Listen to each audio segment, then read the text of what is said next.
Ryan Carter never imagined that survival would be harder outside prison than inside it. After years trapped in the decaying walls of HMP Coldmere, he thought freedom meant escape, but the real nightmare began the moment he walked out. What he uncovered about the UK's crumbling prison system wasn't just corruption, it was a hidden operation built on silence, vanishing inmates, and government lies. Now, as he fights to expose the truth, Ryan learns that the system doesn't forgive those who see behind the curtain, it erases them. Ryan Carter's first day inside HMP Coldmere felt like walking into a nightmare that never ended. The massive gray walls loomed over him like a fortress built to crush hope.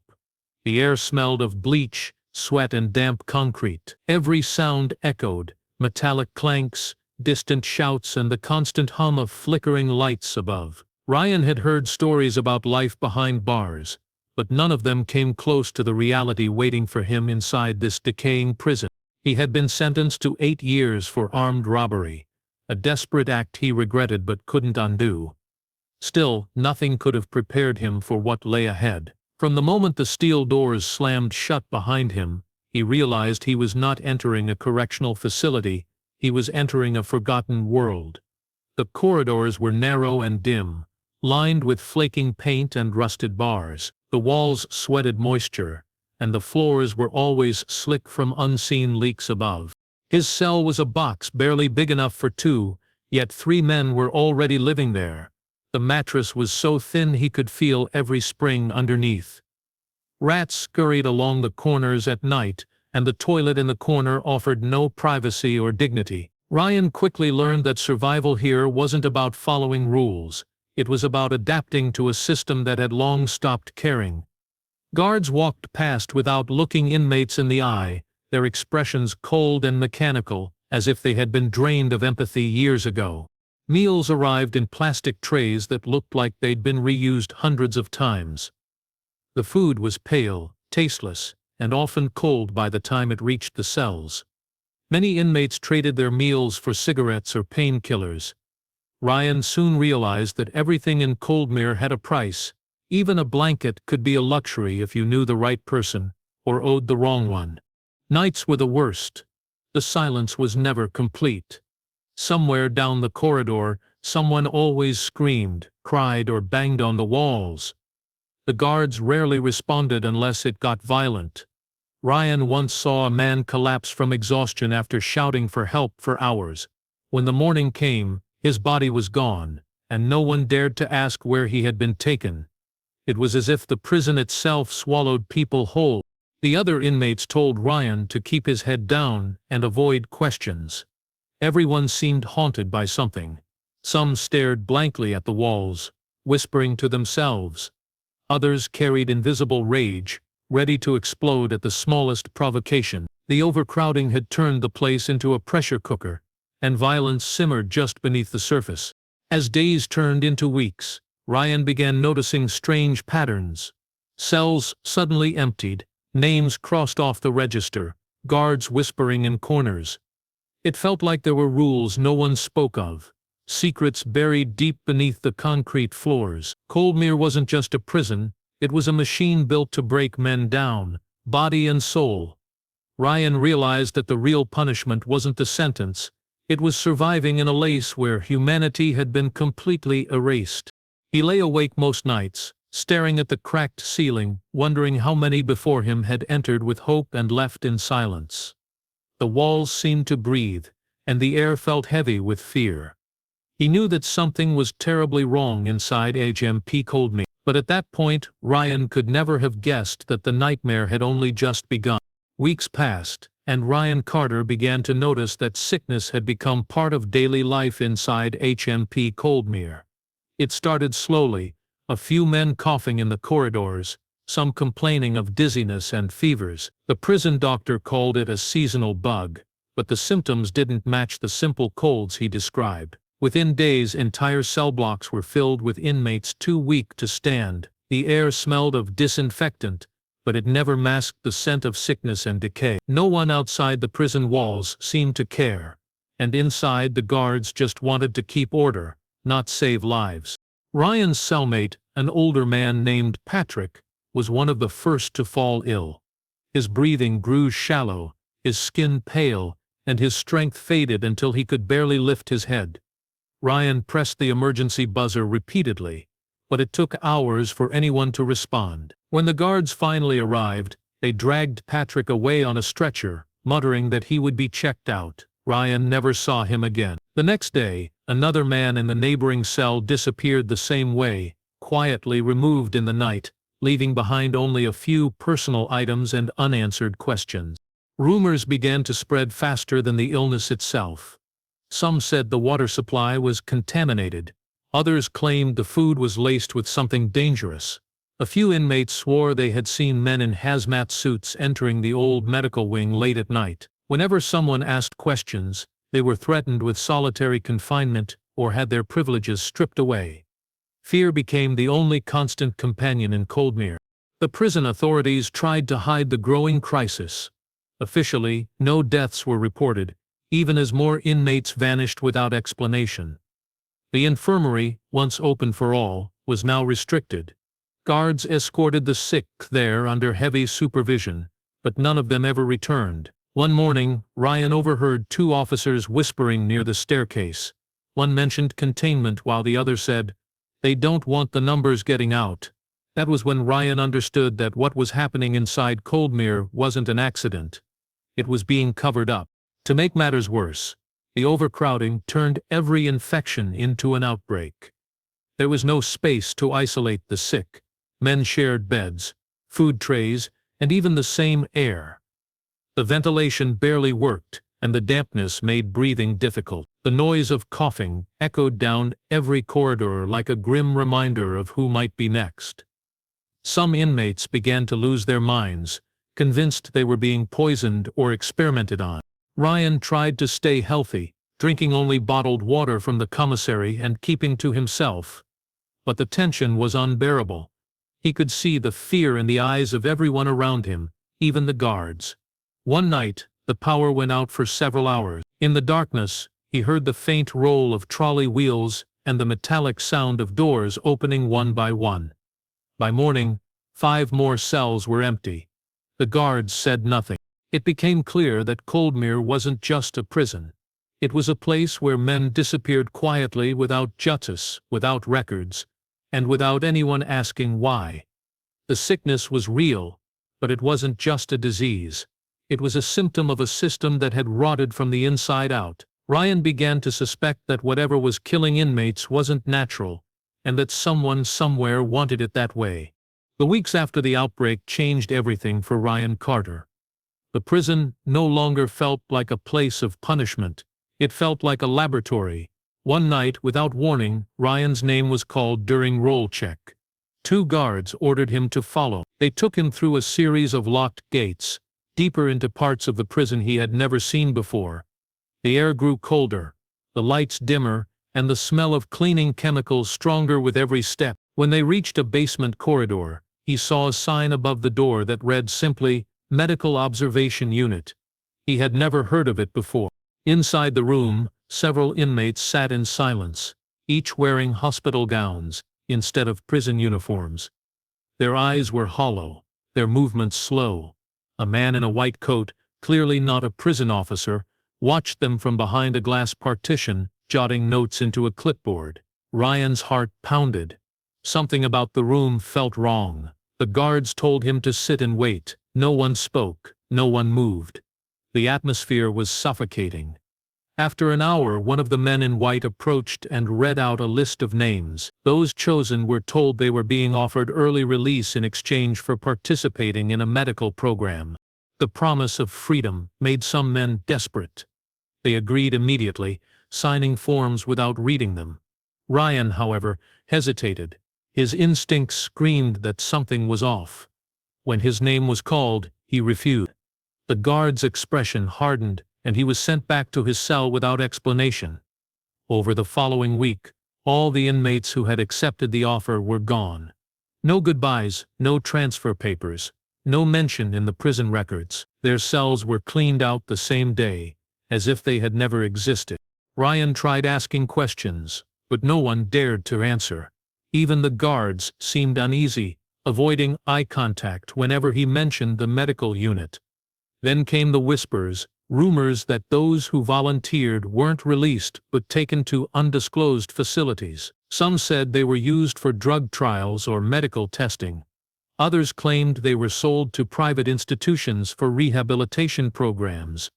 There was no proof, only fear. The most disturbing part was that new inmates kept arriving, even as others disappeared. The numbers never seemed to change, almost as if the prison was deliberately maintaining a certain population. Ryan noticed that every few weeks, another group was quietly taken from their cells, mostly the sick, the weak, or the ones with no family contact. It was as if someone had decided which lives were worth keeping. Late one night, Ryan awoke to faint noises from the corridor, metal carts rolling, footsteps echoing, and the low hum of machines. Through the tiny slit in his door, he caught sight of masked men wheeling covered stretchers toward the medical wing. He lay still, his stomach twisting in fear. By morning, nothing remained but silence. The prison went on as if nothing had happened. That was when Ryan began to understand that the sickness and the disappearances were connected. The medical participation offer wasn't a chance for freedom. It was a trap. Whatever they were doing in that hidden part of Coldmere had nothing to do with curing disease. It was about control, secrecy, and erasing evidence. And for the first time, Ryan realized that survival here meant more than just staying alive. It meant staying invisible. By the start of 2020, HMP Coldmere had become a pressure cooker of chaos and fear. The once rigid order of the prison had completely broken down. Cells meant for 2 men now held 4. Hallways that once echoed with the sound of guards' boots were now filled with shouting, coughing, and the endless clanging of metal trays against doors. The system that was supposed to control the inmates had begun to crumble from within, and everyone inside, guards and prisoners alike, knew it. The overcrowding had reached a breaking point. Food rations were slashed in half, and what little was served was barely edible. Water often came out brown and tasted metallic. Tempers flared easily, and small arguments over bread or soap turned into brutal fights. Ryan Carter tried to keep to himself, but even silence had become dangerous. Gangs began forming for protection, and those who didn't join one became easy targets. Violence wasn't just frequent, it was constant. Every day, a new injury, a new punishment, a new reason to lose faith in the idea of justice. The guards were no longer in control. Many of them had stopped enforcing rules altogether. Some stayed in the control room for entire shifts, refusing to walk the corridors unless absolutely necessary. Others began working with certain inmates, trading favors for silence or information. The thin line between authority and corruption had completely disappeared. Rumors spread that several officers had walked out, unable to bear the conditions any longer. Those who stayed looked hollow, exhausted, and frightened. One morning, word spread that riots had erupted in prisons across the country. The government, already under pressure from public outrage, could no longer hide the scale of the crisis. The media called it a national emergency, though few details were ever released. At Coldmere, the tension grew unbearable. When a shipment of supplies was delayed for the 3rd time in a week, the prisoners snapped. Fires broke out in 3 different wings and smoke filled the hallways. Ryan watched from his cell window as flames licked the edges of the courtyard. Alarms blared, but no one came to stop it. The guards simply locked the gates and left them to burn. By the time order was restored, the damage was catastrophic. Several men were dead, dozens were injured, and half of the facility was uninhabitable. Ryan heard whispers that the higher authorities had demanded an urgent solution. The government couldn't build new prisons fast enough, and they couldn't afford to repair the old ones. The only option left was to start releasing inmates quietly, quickly, and without scrutiny. Within weeks, parole boards began approving early releases at an unprecedented rate. Men who hadn't even completed a third of their sentences were suddenly being told to pack their belongings. No one questioned why. Most didn't care, they just wanted out. Ryan, however, saw the pattern. The releases weren't random, they were strategic. Only certain inmates were chosen. The ones who had been sick, the ones who had seen too much, the ones whose names might cause problems if they ever spoke up. The official reason given was reducing overcrowding for public safety. But Ryan knew better. Coldmere wasn't being emptied for safety. It was being cleaned. The government wasn't fixing the problem, it was erasing it. And as more prisoners vanished from the system, Ryan realized that what had started as chaos was now turning into something far more deliberate. The crisis had become a cover, and the truth was being buried under the noise of national panic. As the months went by, Ryan Carter noticed something unsettling. Every week, more prisoners were being released, but the paperwork never matched the announcements. The names on the official lists didn't line up with the faces he saw leaving the cell blocks. Even stranger, no one ever heard from those men again. Families who called to ask about their relatives were told they had been transferred to other facilities, yet no one could confirm which ones. It was as if the prison had begun erasing people. Ryan's release date was still far away, but he could feel something closing in on him. The atmosphere in Coldmere had changed. Guards whispered among themselves, and the usual arrogance in their voices had turned to nervousness. The warden no longer walked the corridor, administrative offices were locked at all hours, and the smell of burned paper often drifted through the air vents. It was clear that files were being destroyed. Ryan started paying attention, memorizing names, cell numbers, and date. The more he watched, the more he realized how deep the cover-up went. One night, during a lockdown, he noticed a light flickering from the records room opposite his block. 2 guards carried out a box filled with folders, tossing it onto a cart that rolled toward the back gates. Later Ryan saw the same cart being loaded into an unmarked van. Its windows were covered in black paint, and there were no license plates. The vehicle drove off into the night without a single word spoken. The next morning, the prison logbook showed that 20 inmates had been transferred to another facility. None of their names appeared on the government's prison database. When Ryan asked about his own record, the clerk at the front desk gave him a blank stare. "Your file?" she said, flipping through a drawer full of half-empty folders. "It's not here." His stomach tightened. Without a file, he didn't officially exist in the system. That meant his release, his sentence, and even his identity could be rewritten or erased entirely. He began to fear that refusing the so-called medical program months earlier had placed him on a different list, one for men who knew too much. Days later, a rumor spread through the prison that a new wave of early releases was coming. But the selection process made no sense. Violent offenders were being freed while low-risk prisoners were kept behind bars. Ryan overheard one of the guards complaining that the orders were coming from above, and that even the warden wasn't allowed to question them. The phrase "special clearance" was mentioned several times. At night, Ryan listened closely. He heard vans arriving, long after lights out, engines humming softly in the distance. Sometimes he caught a glimpse of shadows moving through the yard, groups of men being escorted out under heavy security. There were no goodbyes, no shouts of joy, just silence. By morning their cells were empty, beds stripped bare, names wiped from the roster. He began writing down everything he saw, hiding scraps of paper under his mattress. He listed names, dates, and even the descriptions of the vehicles. But one morning, when he returned from the canteen, his mattress had been flipped and his notes were gone. Someone had found them. Panic set in. He knew he was being watched. From that moment, every sound in the corridor felt threatening. Every guard's stare seemed longer than before. Ryan realized that what was happening inside Coldmere wasn't about rehabilitation or early release. It was about elimination. The system wasn't failing, it was cleansing itself. Those missing prisoners weren't being given freedom. They were being erased to hide something far worse than overcrowding. And now, with his file gone and his name fading from the records, Ryan feared he might be next. When Ryan Carter finally walked out of HMP Coldmere in early 2021, he expected to feel relief. Instead, he felt the weight of something unfinished pressing down on him.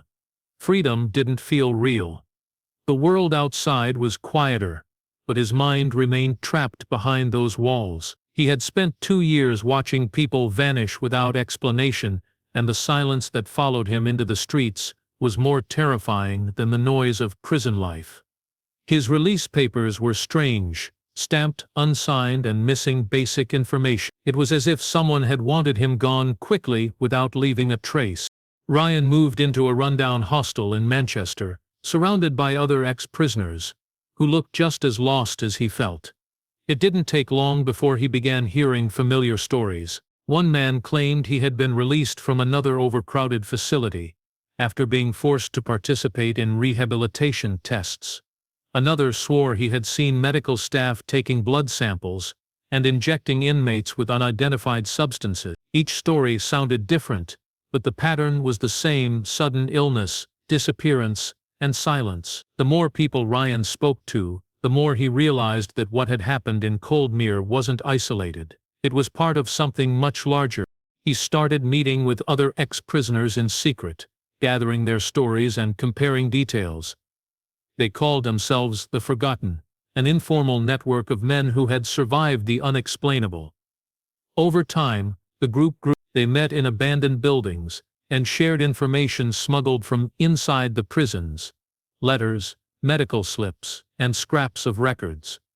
What emerged was a disturbing pattern of corruption and cover-ups across multiple UK prisons. The government's supposed early release initiative appeared to be a front for something sinister.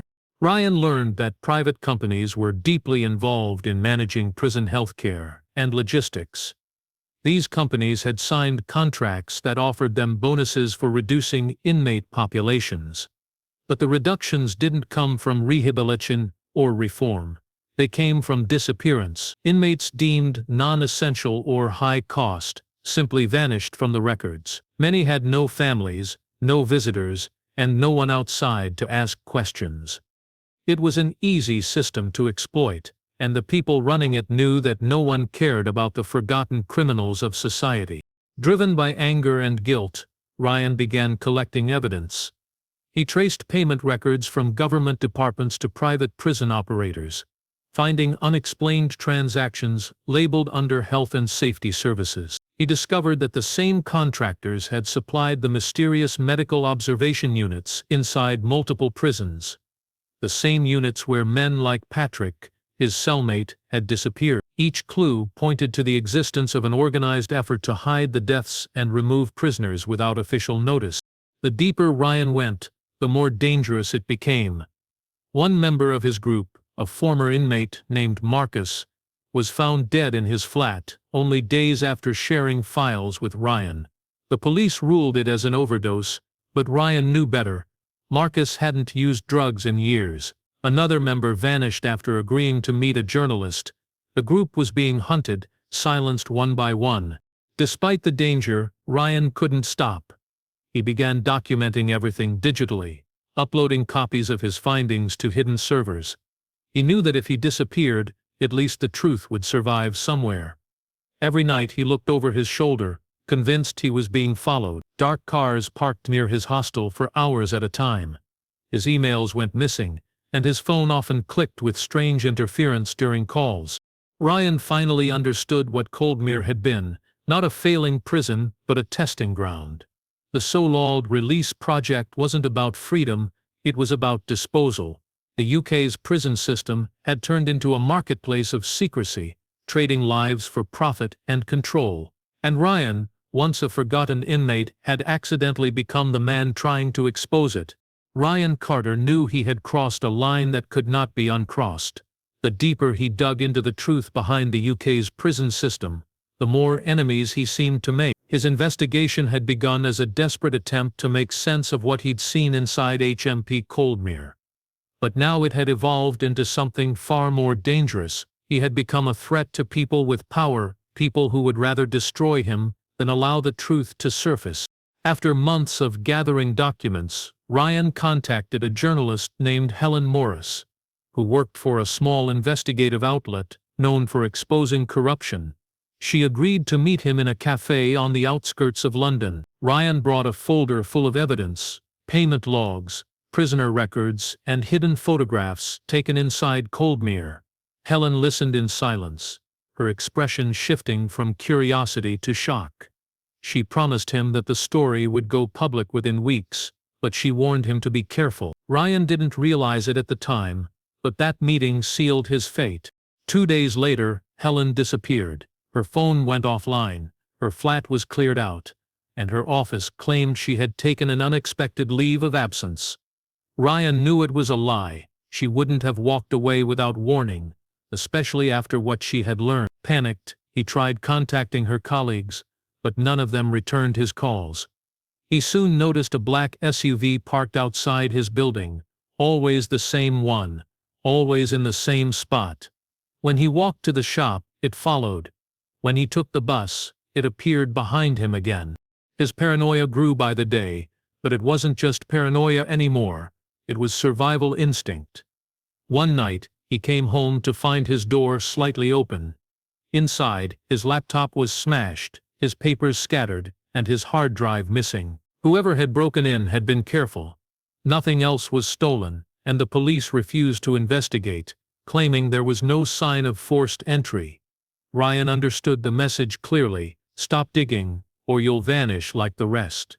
He started moving between cheap hostels, using fake names and cash payments to avoid being tracked. Still, strange things kept happening. Emails he sent to news agencies never reached their destinations. Files he uploaded disappeared from cloud servers. Even his bank account was suddenly frozen for security review. Every trace of his life was being wiped out, one record at a time, just like what he had seen inside Coldmere. The system that erased prisoners was now erasing him. In desperation, Ryan reached out to one of his old contacts from the forgotten network. The man agreed to meet him, but never showed up. Hours later, Ryan received a text from an unknown number containing only one sentence: "Stop talking about Coldmere." His blood ran cold. He knew that whoever was behind this had eyes everywhere. Sleep became impossible. Every knock on the door, every shadow outside the window felt like a threat. Ryan realized that freedom was an illusion. He had simply exchanged one kind of prison for another. The walls were invisible now, built from fear, surveillance and silence.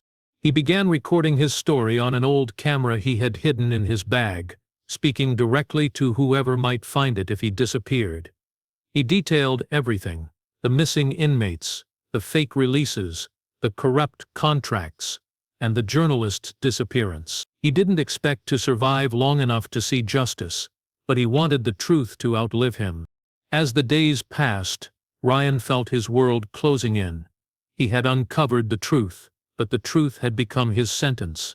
The same system that had broken him once before was now determined to erase him for good. And as he looked out the window at the same black SUV idling on the street below, he finally understood. The most dangerous thing in Britain wasn't crime, it was exposure. In the months that followed, Ryan Carter vanished from public sight.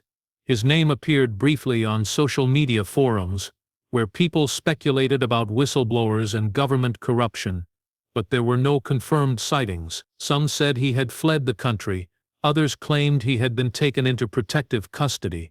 But those who knew him best, former inmates and a few trusted contacts, believed something far darker had happened. Ryan's final act before disappearing was uploading a video titled "The Truth About Coldmere." It lasted just under 30 minutes, and what it revealed sent shockwaves through anyone who watched it. In the video, Ryan looked pale and exhausted, his eyes darting toward the window every few seconds as if expecting someone to burst in. He spoke calmly, but there was urgency in his voice. He explained how the UK prison system had been quietly collapsing under its own weight: overcrowded, underfunded, and dangerously corrupt.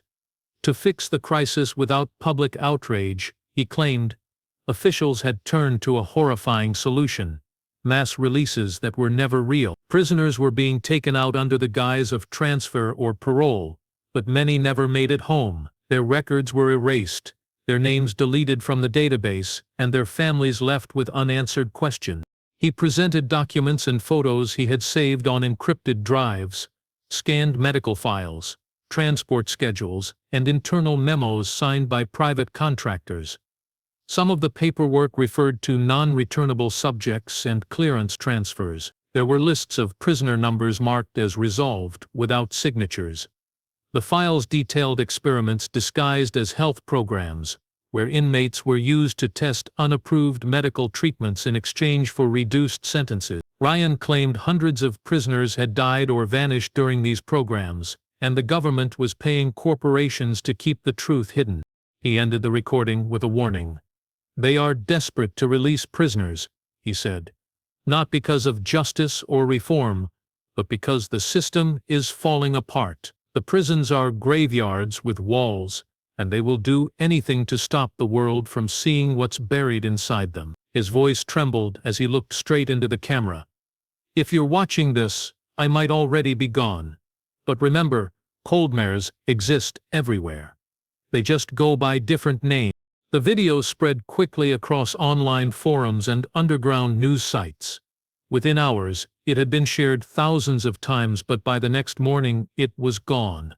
Every upload was removed, every mirror link deleted. Mainstream media dismissed it as a hoax. Government officials released a brief statement denying all allegations, calling it an attempt to discredit the justice system. Still, people whispered. Former prisoners began to come forward, their stories eerily similar to Ryan. Each spoke of secret transfers, strange medical trials, and the silent erasure of inmates who asked too many questions. Despite growing public suspicion, no investigation was ever launched. Ryan Carter's name faded from headlines, buried under newer scandals and political distractions. But his story refused to die. Copies of his video kept resurfacing on encrypted networks and hidden archives, shared by those who believed the truth had been buried. His friends from the forgotten continued to search for him, though none ever found a trace. Some say Ryan escaped under a new identity, living quietly somewhere far away. Others believe he was taken and silenced like the journalist who vanished before him. The only certainty is that his message survived. For many, his final words became a haunting reminder that justice can be just another illusion, one carefully crafted to hide a system built on secrecy, profit, and fear. And as the years passed, people began to wonder how many more Coldmeres were still operating in silence, and how many more Ryans were yet to disappear.